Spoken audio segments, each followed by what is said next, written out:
पहलगाम में हुए आतंकी हमले के बाद भारत का रुख बेहद सख्त हो गया है। आतंकी हमले में 26 निर्दोष लोगों की जान गई और अब मोदी सरकार ने साफ कर दिया है कि आतंक और आतंकियों को पूरी तरह से मिट्टी में मिला दिया जाएगा। मोदी सरकार ने सेना को पूरा अधिकार दे दिया है और आने वाले दिनों में बड़ा कदम उठाया जा सकता है। अब देश की निगाहें पीएम मोदी की बैठकों और भारत की अगली कार्रवाई पर टिकी है, क्योंकि मोदी सरकार ने सेना को खुली छूट दे दी है।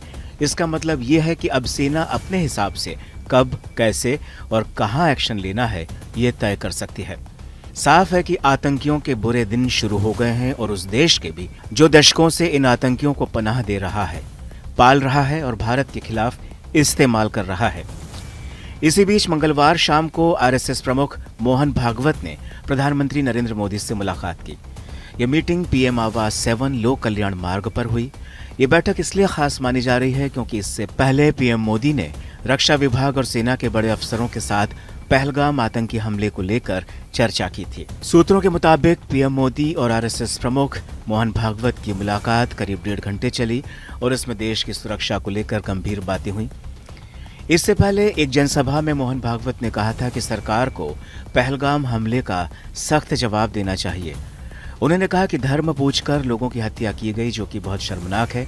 उन्होंने बिना पीएम मोदी का नाम लिए कहा था कि राजा का काम होता है अपने लोगों की रक्षा करना और जो बुराई करे उसे सबक सिखाना। लश्कर तैयबा से जुड़े 5 से 6 आतंकवादियों ने पहलगाम के वेस्टर्न इलाके में घुसकर पर्यटकों को निशाना बनाया था। ये आतंकी खासतौर पर हिंदू और गैर मुस्लिम पर्यटकों को निशाना बना रहे थे।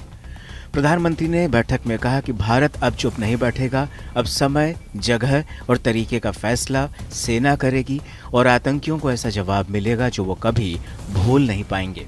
इस बैठक में रक्षा मंत्री राजनाथ सिंह, राष्ट्रीय सुरक्षा सलाहकार अजित डोभाल, तीनों सेनाओं के प्रमुख और सीडीएस शामिल हुए थे।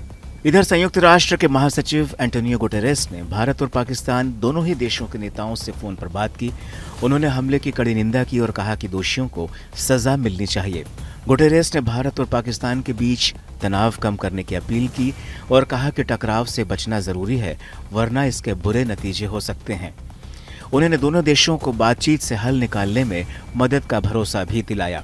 आज बुधवार को प्रधानमंत्री नरेंद्र मोदी देश की सुरक्षा को लेकर 4 बड़ी बैठकें करने जा रहे हैं।